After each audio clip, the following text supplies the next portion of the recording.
guys. So today what we're going to talk about is courage. So if you are asked what is courage, how would you define it?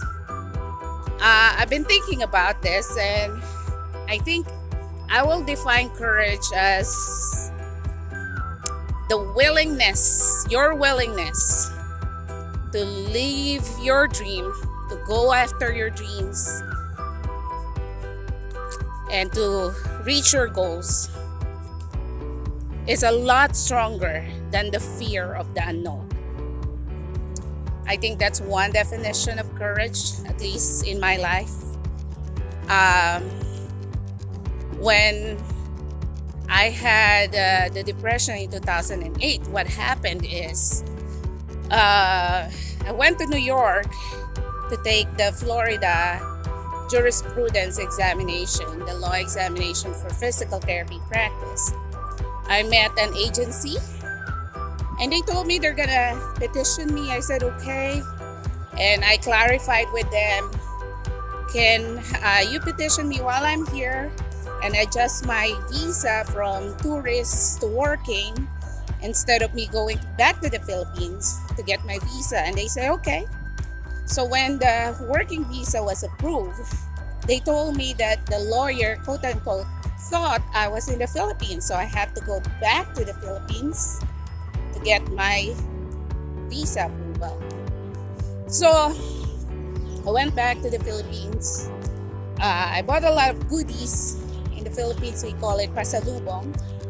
A lot of chocolates just to give away to friends and relatives because they know if you came from the US, you must have some good stuff with you. But anyway, I went home. I scheduled my US Embassy interview, but was denied. And have you ever had an experience? It's just like you want the ice cream so bad, and someone gave it to you, and you're almost putting it in your mouth, then they grab it away. Just like a little child will cry because of that. That's how I felt. I went to New York. I experienced the American life only to go back to the Philippines and unknown, uncertain when and if I will be able to go back to the US. So by this time, maybe this was the second or third working visa denial in my life, and I was just so confused. And after I came back, I went to a funeral or I went to parties. People kept on saying, oh, I thought you're in the US, when are you coming back? And I don't know. I really don't know. So the pressure piled up on me. I was so disappointed with myself. And it's like 8 years of processing. And I was back to zero. And went down to depression. Went down to deep depression. It's just a hairline of sanity left. I even texted my friend Chichi. She was studying to become a doctor. And I said, please help me because I think I'm about to die. Because I was not able to sleep at all. I took over-the-counter sleeping medications, sleeping aids. Nothing helped. And if you haven't slept for days, you know how frustrating it can be. I had sleep phobia that the night comes, and I was afraid that I'm not going to be able to sleep, and then I won't be able to sleep because I was so worried and anxious and panicking.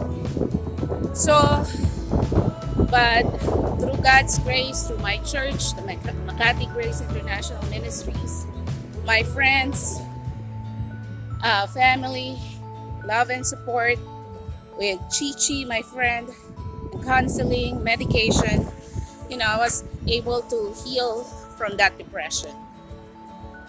So, guys, my point is the road to your dreams and to your goals, it's not a straight path, kind of crooked, up and down. And it's, for some, it's actually not easy to do, but you have the courage inside of you that's there. You have the desire inside of you. So I encourage you. Take it from me, I had 9 long years of journey, ups and downs, of trying to get here to the US to practice as physical therapist. I went through depression, anxiety, insomnia, all those things. But God healed me from them. I learned my lesson, and I'm a living testimony that despite all odds, if you just keep on holding on, keep on pushing on, do what you have to do, dreams can come true. And they do come true, especially when you take action, especially if you just don't sit down and wallow on your current situation. You find some inspirational material, video, find helpful tools to help you. I have YouTube channel, Just Upright, that there are more than 70 videos there on how to apply as physical therapist here to the US that you can use for free. If you're a physical therapist and you want to practice here, utilize that. But you have to start somewhere. You have to take action. You have to be past that wallowing stage and muster up your courage. Write down what's your goal. Write down what are the things that you need to do without forsaking, of course, yourself, without forsaking your family, your friends, or anyone who are important to you.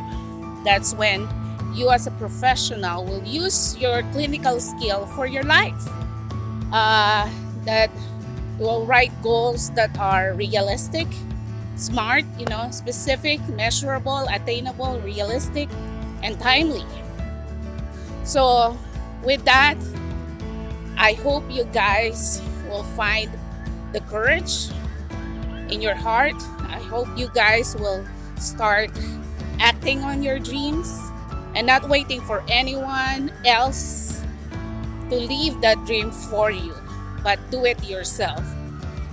Ask and pray for guidance on how to do it wisely, and God will answer you. He will point you to the right direction. If you ask Him for wisdom, if you ask Him for guidance, don't do it on your own.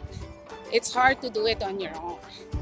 We are not that smart enough to figure things out on our own. I used to think I was smart enough to figure things out on my own, only to fall flat on my face.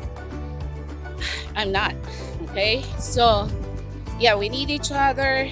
There are so many tools out there online that you can use. And watch out, I'm developing a program that will help foreign trained therapists to apply here with, less frustration, a lot of clarity on how to do the step-by-step process. So I'm very excited about that. Okay? So enjoy the day, guys. Seize the day and stay blessed.